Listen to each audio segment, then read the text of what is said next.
Hey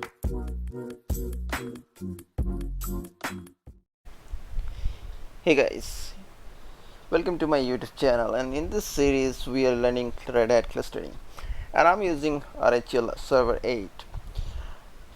I have already prepared two videos prior to this, and on those two videos I have showed you first one about the prerequisite and the hardware requirement that you must need to know, and the second one I showed you how to bootstrap your initial cluster. And in that I use two node of cluster. You can see cluster node 1 and cluster node 2. In case if you haven't watched those two videos, then please go ahead and watch those two videos, because that is very important in order to go ahead and configure fencing device, which I'm going to show you in this video. Alright, so now I'm going to follow a list of steps. If I bring my notepad here, you can able to see the like 10 steps I have mentioned, and I'm going to follow this all the steps to configure SPD device in this cluster. And before I go ahead and run those commands, I need to show you the hardware type that I'm using. I'm using Oracle VirtualBox, and currently I'm running 3 nodes here. You can see the first one is currently acting as a cluster storage node, which is basically providing a shared LAN in these two nodes, right? So, and I'm using a negligible amount of space, which is just in 1 GB of disk that is allocated to this two node, and I'm going to create an SPD device on that, and later that device is going to work as a fence device. Okay, so now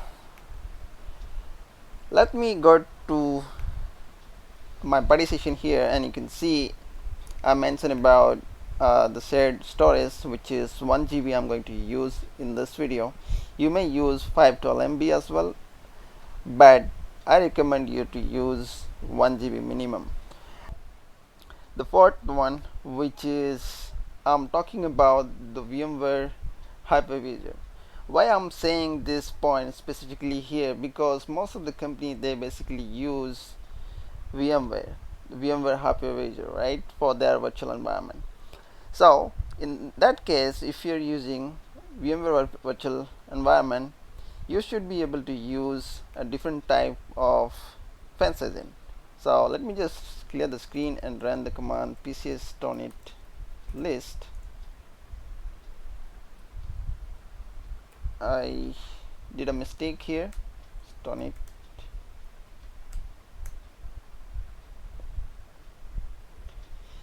It takes a little time because there are a bunch of agents, and here we go. If I scroll it up, and you would see there are so many of them. If you're using, in case a Dell hardware, you should be able to use ID-REC, right? And there are for Cisco.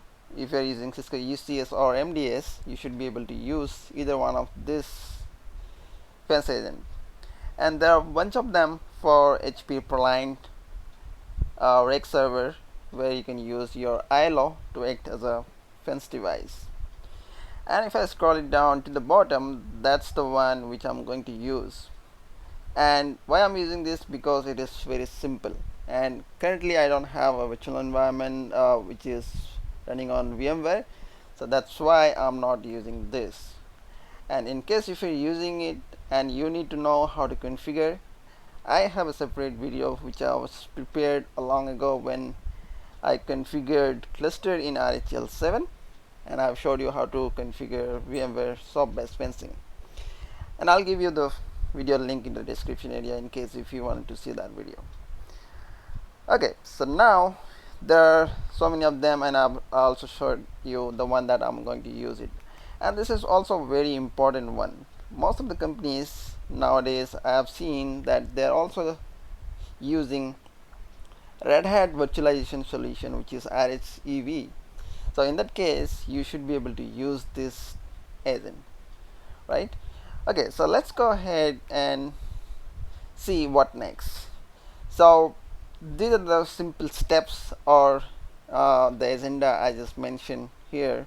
I'm going to discuss more about the fencing and Stonith in PCS Pacemaker cluster. That would be a totally theoretical part in my coming videos, but for now I'll just going to show you this configuration part, like how you are going to configure the SBD device in PCS cluster. Okay, so let's clear the screen and make sure that we have a disk. So if I run a command pvs-a, you can see there is one disk here. Let me just close this one and let's have a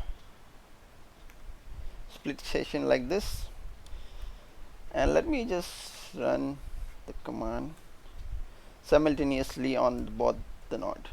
Excellent. Okay, so if I run pvs-a on both the node, you can see there is one disk allocated here which is shared, right? And if I wanted to see the size of that, I would run dev underscore size, and you can see it is about 1 gigs. So in order to create a SBD device on top of this disk, you can either create a PV or you can directly use it, a raw device. Let me just create it.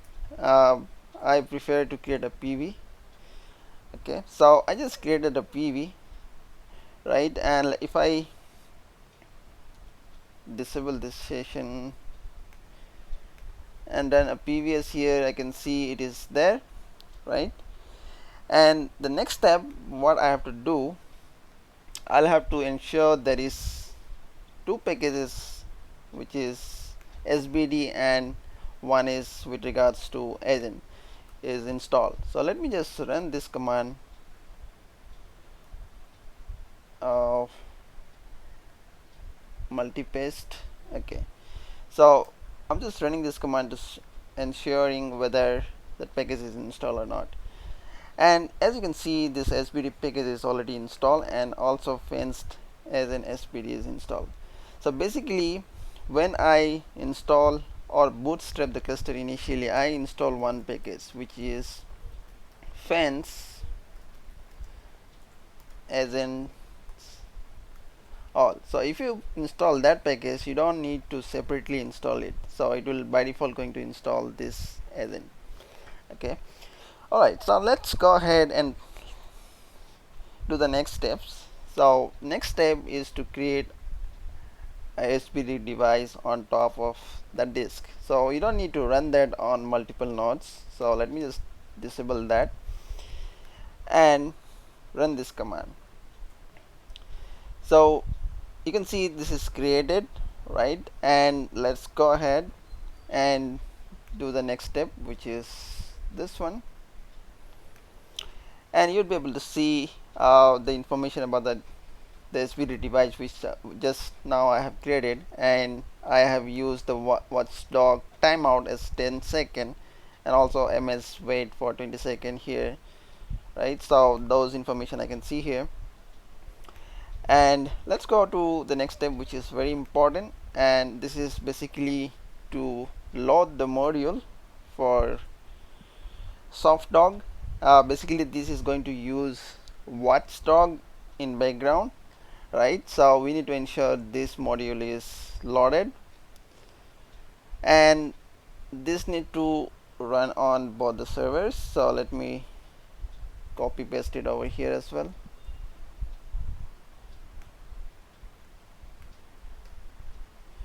Okay, let's clear the screen and let's go to the next step, and we need to update softdog in this module file. In case this file is not available, you can create that file.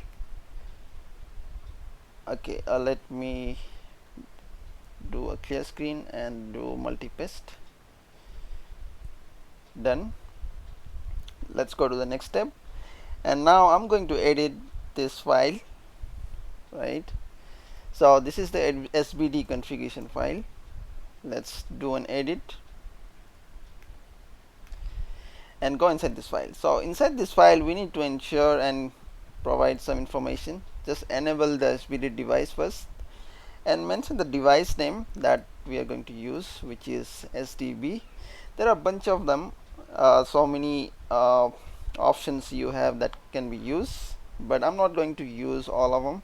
Instead, there is one important, which is watchdog, that I'm going to use it. So that's why I'm mentioning watchdog here, right? And let's just now save this file. Okay, so I edited the file, which is SBD, and now I need to enable the SBD service.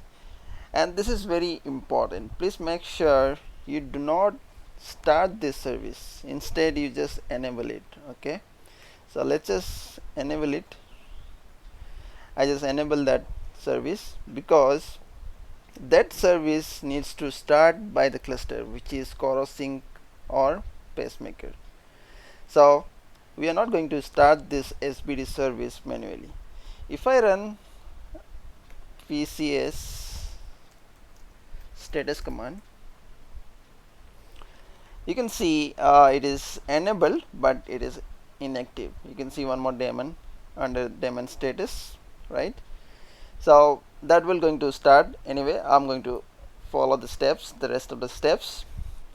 So if I scroll it down, and here this is what we have to do. So next steps, what we have to do is to stop all the service, because we need to make sure that SBD service is coming up, right? So I just stopped it, and let's just start.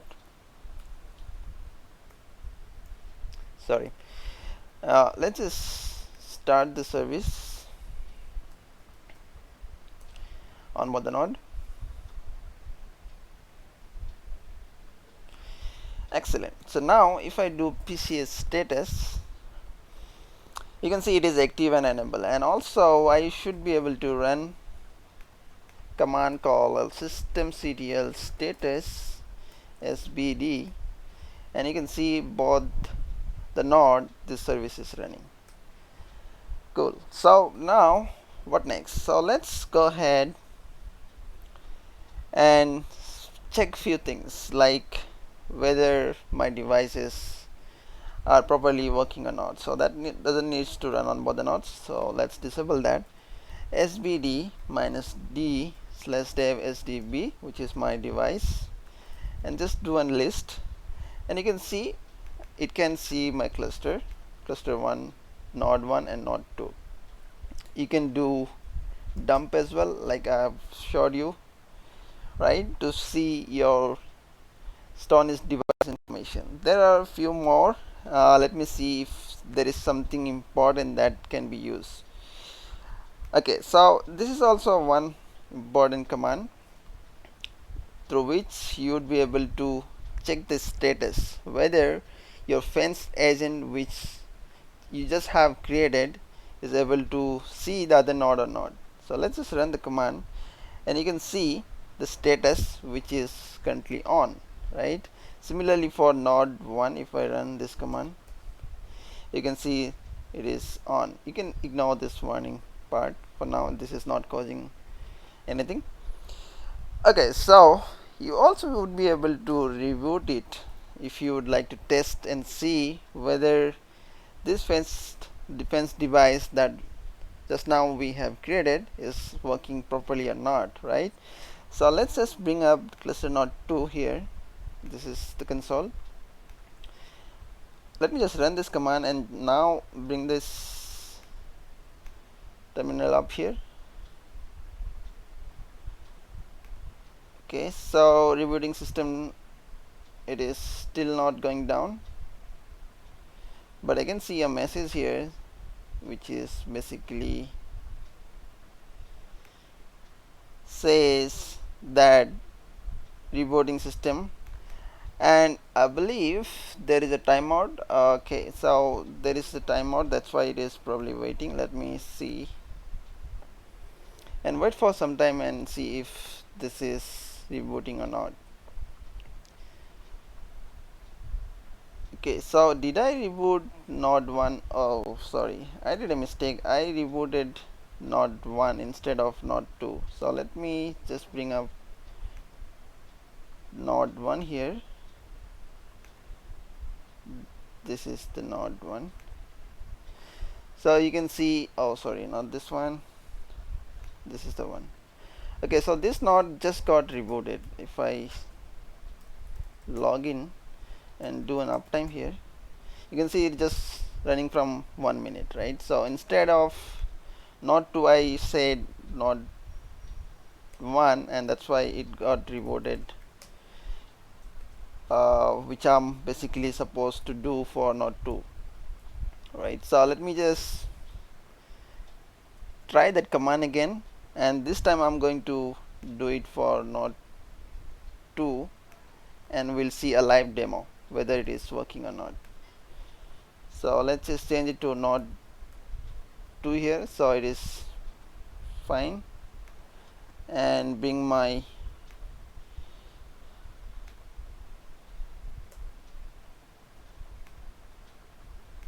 you can see the terminal here, it is rebooting, so it is perfectly working. Okay, so meanwhile this server comes up, we can discuss about other command. Those are the important command that can be used.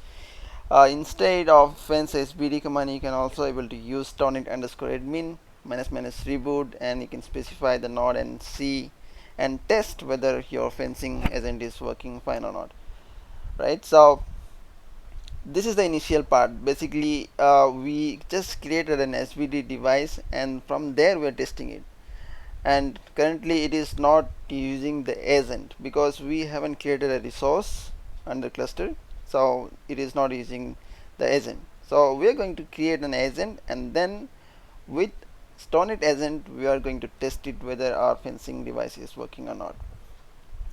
Okay, so let's go ahead to this terminal and disable this one and log in back to this server. Clear my screen. Now disable this and enable this one, and if I run PCS status, my cluster nodes are online and all the services are running.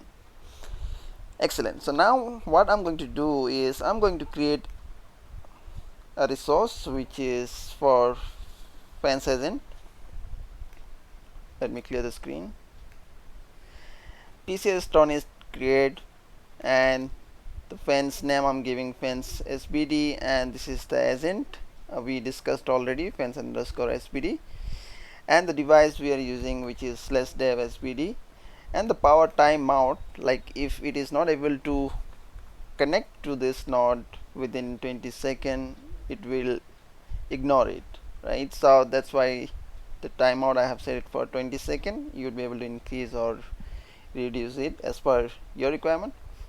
So let's just go ahead and run this command, and if I run PCS status now, you can see there is a resource agent created, and it is currently running on node 1. So cluster has decided where to run it, so it is currently running on node 1 to check whether this resource which we have just created sbd resource for fencing, and whether our fencing is working or not.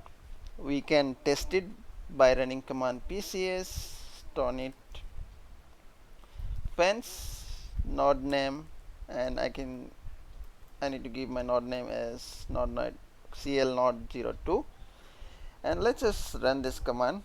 And what's our node 2? You can see it is already fenced and it is in the process of rebooting, but here I still didn't get the prompt. It is still not giving me the prompt here, so probably it's going to take some time. Okay, so it says error unable to fence, but looks like it worked anyway because I see the server is fenced and it got rebooted, right? We can also check one more thing whether it worked or not. We can say PCS Stonith history, and with that we'll be able to find out whether that worked or not. Okay, but I can see the same information, but it worked. It says completed here, so in this time it got rebooted, though it gives a failed message here, but here you can see it got completed on this particular time, right? So it successfully fenced the node.